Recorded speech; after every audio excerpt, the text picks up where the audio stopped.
नमस्कार। आज तारीख 18 मार्च, दिन सोमवार। परत दर परत व्यू चैनल में आपका स्वागत है। मैं हूं इंद्र मोहन शर्मा। विश्लेषण कार्यक्रम में आज का मुद्दा है चुनाव आचार संहिता। लोकसभा चुनाव 2024 को लेकर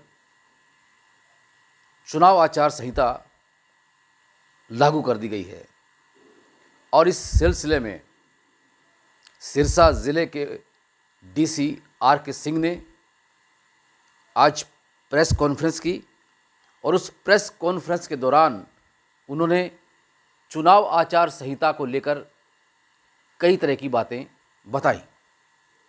आपको बताते हैं कि डीसी आर के सिंह ने क्या बताया। उन्होंने कहा कि सिरसा जिले में शांति और कानून व्यवस्था बनाए रखने के लिए धारा 144 लागू कर दी गई है और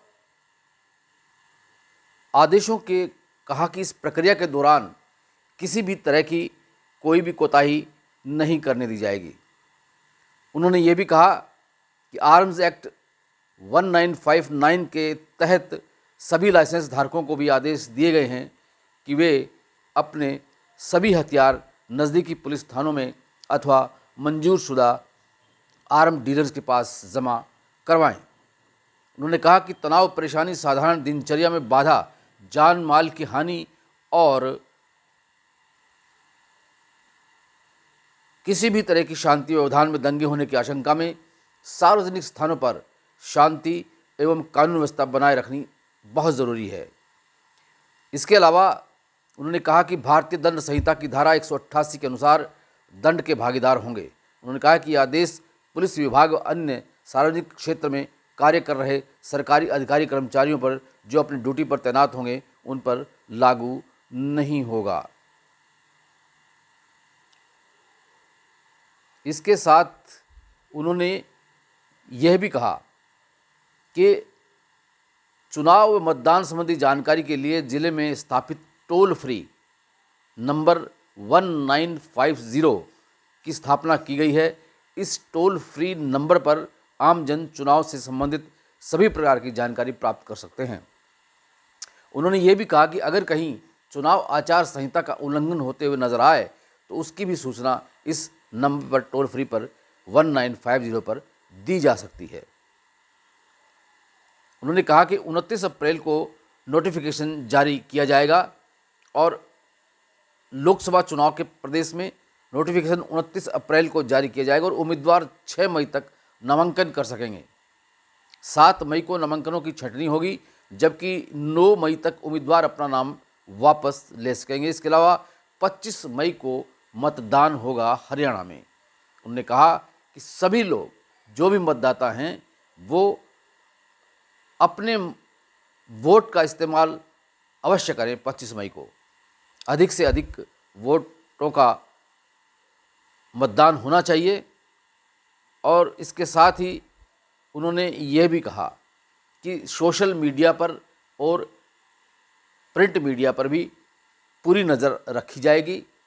किसी भी तरह की पेड न्यूज़ नहीं होनी चाहिए और अगर वो पेड न्यूज़ होगी तो उस अखबार के खिलाफ, उसके संपादक के खिलाफ और जो प्रिंटिंग प्रेस होगी उसके खिलाफ और जो भी सोशल मीडिया या यूट्यूब पे या फेसबुक पे या किसी भी एक्स पे अगर आप इसी तरह की कोई अगर पेड न्यूज़ वाली बात करेंगे तो वो तुरंत कार्रवाई की जाएगी। अब इसके साथ साथ अब सवाल ये भी उठता है कि जो टेंडर प्रक्रिया की गई है, जो पहले की जा चुकी है चुनाव से पहले, जैसे कि एग्जाम्पल के तौर पर डीसी आर के सिंह से पूछा गया कि मेडिकल कॉलेज के लिए यहाँ टेंडर लगाए गए थे और वो टेंडर टेक्निकल कारणों की वजह से रद्द कर दिए थे और उसके बाद फिर दोबारा टेंडर लगाया गया है, तो क्या अब उस टेंडर प्रक्रिया के मंजूर होने के बाद यह ऐसी कोई चुनाव आचार संहिता के तहत कार्रवाई आएगी या नहीं आएगी? तो उन्होंने कहा कि अगर ऐसा कुछ है तो इसके बारे में मुख्यालय पे जानकारी दी जाएगी और उसी के आधार पे कार्रवाई की जाएगी। इसके साथ ही प्रेस कॉन्फ्रेंस के दौरान भाजपा के लोकसभा के कार्यालय के आगे की गई एक बैनर को, एक नारे को दर्शाया गया और उसको दिखाया गया कि एक चुनाव आचार संहिता का उल्लंघन है या नहीं है। तो उसको देखते हुए डीसी ने तुरंत कहा कि यह वाकई में उल्लंघन है और इसको ख़त्म किया जाएगा। उधर इंडियन नेशनल लोकदल के नेता अभय चौटाला ने साफ तौर से आरोप लगाया है कि अभी तक हरियाणा सरकार की तरफ से प्रदेश में कोई भी आचार संहिता लागू करने के आदेश जारी नहीं किए गए हैं। उन्होंने चुनाव आयुक्त से मांग की कि हरियाणा में चुनाव आचार संहिता को तुरंत अमल में लाया जाए और सरकारी गाड़ियों और सरकारी सामान को जब्त किया जाए। किसी भी मंत्री को सरकारी रेस्ट हाउस में ठहरने व प्रेस कॉन्फ्रेंस करने की इजाज़त न दी जाए। मुख्यमंत्री समेत सभी मंत्रियों और प्रशासन द्वारा सरकारी मशीनरी का दुरुपयोग बंद किया जाए। उन्होंने कहा कि जब से प्रदेश के मुख्यमंत्री को बदला गया है तब से प्रदेश में असमंजस की स्थिति बनी हुई है। पूर्व मुख्यमंत्री मनोहर लाल खट्टर अभी भी सुपर सीएम बने हुए हैं। नए मुख्यमंत्री बनने के बाद भी जो सरकार द्वारा विज्ञापन जारी किए गए हैं उनमें पूर्व मुख्यमंत्री का नाम पहले और नए मौजूदा मुख्यमंत्री का नाम उनके बाद लिखा जा रहा है। आचार संहिता की सरेआम धज्जियां उड़ाई जा रही हैं। अभी भी मंत्री सरकारी गाड़ियों का दुरुपयोग कर रहे हैं। मौजूदा चीफ सेक्रेटरी को छुट्टी पर भेज दिया गया है और उनकी जगह नया चीफ सेक्रेटरी बना दिया गया है। नए चीफ सेक्रेटरी को ये समझ में नहीं आ रहा कि करना क्या है। वहीं प्रशासन की स्थिति भी डामाडोल है और इस चिंता में है कि क्या करें क्या न करें। नई मंत्रियों को शपथ दिलाने के लिए राजभवन बुला लिया गया लेकिन उनकी ओथ नहीं करवाई गई। अभय सिंह चौटाला ने कहा कि अभी तक हरियाणा सरकार की तरफ से प्रदेश में कोई भी आचार संहिता लागू करने के आदेश जारी नहीं किए गए हैं।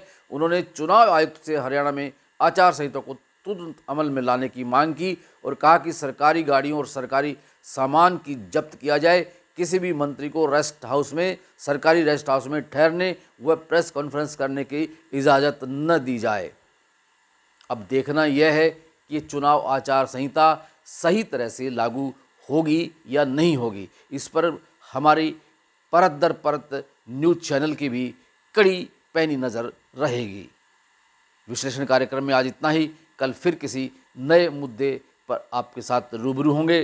तब से इंद्र मोहन शर्मा को इजाज़त दीजिए और अगर अभी तक ये चैनल परत दर परत आपने सब्सक्राइब नहीं किया है तो कर लीजिए और बेल आइकन के बटन को ऑल करके क्लिक कर लीजिए ताकि जब भी कोई हम किसी भी तरह का शो वीडियो बनाकर यूट्यूब पे अपलोड करें तो उसका नोटिफिकेशन आप तक मिल जाए और आप उस निष्पक्ष विश्लेषण को देख सकें, सुन सकें और उसको सुनने और देखने के बाद अगर आपके मन में कोई विचार उत्पन्न होता हो तो उसे कमेंट बॉक्स में जाकर कमेंट भी कर सकते हैं।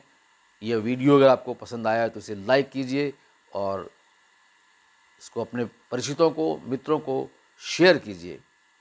25 मई को मतदान होगा। आप सभी मतदाताओं से परत दर परत की ओर से भी अपील है कि आप ज़्यादा से ज़्यादा मतदान अपने इष्ट साथियों के साथ, अपने परिवार के सदस्यों के साथ मतदान अवश्य करें। आपका बहुत बहुत शुक्रिया, बहुत बहुत धन्यवाद।